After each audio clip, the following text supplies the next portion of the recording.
joyous meal in the kitchen is eating one. And that everyone raves about when we've got our guest this morning coming together. Garth Blackburn, executive chef for Sub-Zero Wolf, is here in the kitchen with a recipe, and the name says it all. Super simple braised Texas short ribs. I love short ribs, but I think they're bad for me. They can be. But I actually found a great Texas source, family-owned company outside of Gonzales called Heart Brand. The reason for Heart and the name of it is that it's actually healthy fat. Monounsaturated, and this beef short rib actually has less cholesterol than white meat chicken. So you can feel good about it. Are you serious? The white meat chicken? Absolutely. Okay, and so these are special. This is a special meat. It is. It's not just like your. Okay, so how would you grade that meat?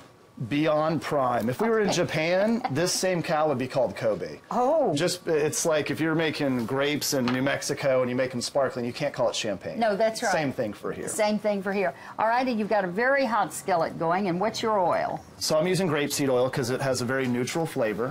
So it's not going to add any off tastes or different tastes, will be one thing. It also has a high smoke point, so you're not going to have olive oil that's going to get smoking, it's going to have a kind of acrid taste. This isn't going to get that. And so why would you not use canola or something? Canola's okay. But it's kind of, I don't know, canola just is kind of weak. Right, grapeseed's even going to be more neutral, so it won't add any more flavor, and it has a higher smoke point than canola. So you're going to sear these. We are, and the deal with the simplicity of short ribs is that low, slow cooking. And so that's what we're looking at. We want to get a sear now, but then we're going to cook them on a low heat. And I like to add some vegetables to it, and we can toss those in. If you want to toss all these veggies right in. All right, you want me to? Just throw them all in there. Stems. Let's just do them all around. Right, I hate to waste things. So these are actually the stems of some Texas parsley. So it's, we're going to add the flavor. And even this big, you don't want to break this up? No, actually what that will do, and you can break it up a little, break it up if you want to, Susie. What that'll do is it'll allow kind of a resting spot for those vegetables when we put them in here. We'll toss that around a little bit. Oh my gosh, I love this. And so these vegetables will be like a roasting rack almost. We just get a little bit of caramelization. Oh, and how... Some nice browning. What skillet is this? I love this. It's a De Meyer. It's a pretty heavy-duty skillet. It is. Is it German? It is. It is. Oh, my gosh. And now our liquid. You've got the... So pour some wine in. Okay. In there, not a glass. I know you like to start early in the morning. Just a minute. And you can put it in there, too. Shut up, Marcus. So that just cooked the alcohol out, or at least enough of it. We'll put that over the top. This is some beef stock. We'll put some beef stock in there. Are all beef stocks alike? I like to get the ones that don't have an exceptional amount of sodium. Okay. So that's really what I'm looking for, and no artificial ingredients. What's this is a chef's super secret shortcut, and that is veal demi-glace that's been reduced down. Now, if you want to make it on your own, you could start with 50 pounds of veal ribs, roast them off in about a dozen different ovens, and spend about 2 days making it. Is this the kind that you get where it says veal glace or whatever? Veal glace, yeah, veal glace. It really is going to add a lot of rich flavor, and it will cook down in there. So I'll just stir that in, but once it gets hot. Why do you use veal instead of beef?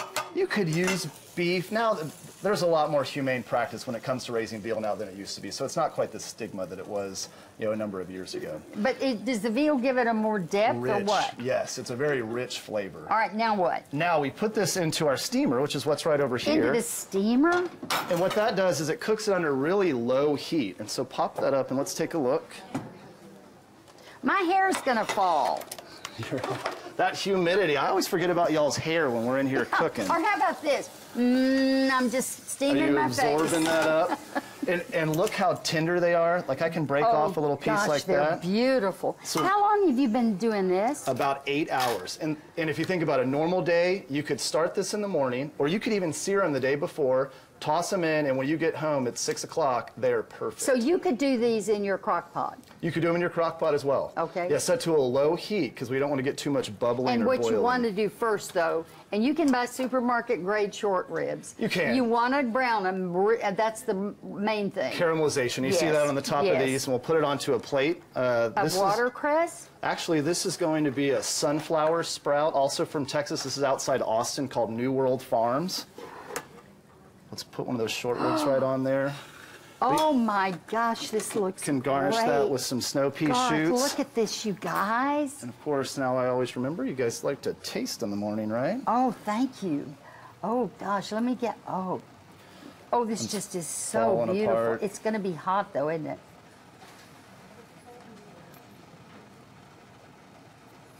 Oh, that's perfect. Awesome, awesome. A little You bit all- healthy on the greens. He's so. going to hang around and join us again next hour with another tasty dish. To get the recipe we just made, visit us on thebroadcasttv.com and click on today's links. And coming up, we're talking about another ice-related Olympic sport that is North Texas ties. It's hockey and 3 of our Dallas stars in Sochi.